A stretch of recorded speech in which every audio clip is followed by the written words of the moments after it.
Someone says the weariness of meant towards life and the comedic angle facing a terminal illness. Actually, she was just doing the daily pain challenge, triggering despair and anger. Perhaps her angelic demeanor unlocked the frosty doctor-patient relationship, and her smile popped up like an unexpected package. The principal was furious. It was more than just an old man reliving youthful days. A special obstetric lecture was about to happen, and gynecology superstars from across the country were ready to spice things up. They say doctors must embody the charm of these professionals. Can't wait to see this internal and external feast. The principal was so shocked, his jaw dropped.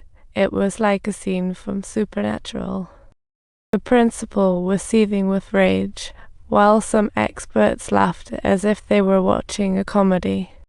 After class, the furious principal decided to immediately settle the score like a game of hot potato in the medical field. Pax had to plead with the principal, who must have been thinking, had I known, I wouldn't have given her the green light. Fortunately, the principal remembered her excellent grades and decided to help her again, but with restrictions like clauses in a driving an unexpected turn. The man in room 305 wanted to hear the unsung song once more. Is he requesting a musical resurrection? This time, Patch choked and couldn't sing the cheerful melody. Watching life slip away, who could remain unmoved? She left the ward heavy-hearted, just to bump into her mother crying as if she lost her wallet. A car accident killed her husband and son. Her daughter fought in ICU. The hospital asked her to fill tedious forms in sorrow, adding burdens to a grieving heart. Patch was shocked by this inhumane procedure, so she vented to Truman during lunch. Suddenly, people around joined in, concluding one truth: never get sick. At that moment, an out-of-the-box idea struck Patch: why not set up a warm-hearted hospital?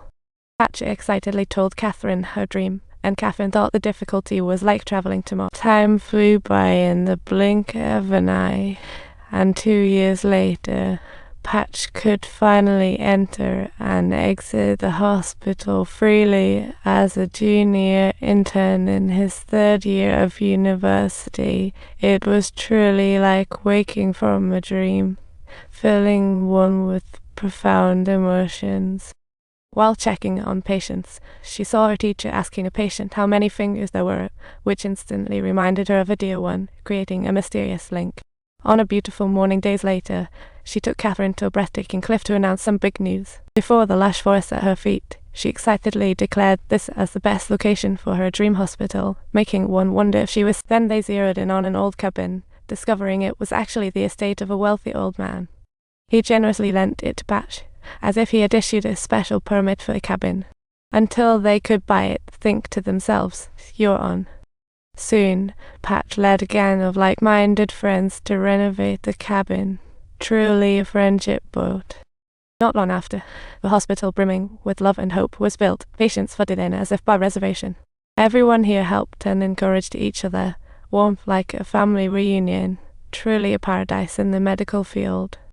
Until one day, a self-harming patient arrived, and the situation felt like a scene from a thriller. Catherine felt uneasy, wanting to reject. Patch said, in word 2, don't kick me out. After some twists and turns, the man stayed on, ready to embark on an adventure. Gradually, the romance between Patch and Catherine heated up. They finally confirmed their couple status. In the firelight, Catherine opened up to Patch for the first time, sharing the troubles of the past with love. I hate them so much. They have nothing to do with me. It's practically a love song. So this was why she hesitated to accept Patch's love. The complexity of love is truly perplexing. Perhaps this is the magic of love, making you feel pain yet happily indulging. Catherine was awakened daily by Patch's warm voice, like an emotional alarm clock. However, this sweet moment was abruptly interrupted by Truman, realizing there was a stock shortage here. Patch, Truman disguised as doctor, patient ninja waste supplies. Catherine replenished life supplies. She received a help request from the patient, hesitated momentarily, and recalled Patch's encouragement. The trip turned into a heavenly separation. Poor Catherine's life was forever frozen in a summer. The next day, Patch exploded, receiving a call from the principal only to hear about Catherine's misfortune. At that moment, Her soul felt drained.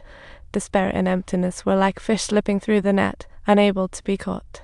At the funeral, she hid behind a large tree, quietly reading the unfinished love letter, as if listening to the wind. Life flows like a great river, intertwining unforgettable memories with unreachable futures. Yet between them lies her inescapable pain and guilt, truly an endless loop. At that moment, she grasped the truth in the principal's cold words: humanity is a riddle. Hatch made the decision to dissolve the hospital filled with love, while Truman was desperately attempting to defend his beloved girlfriend.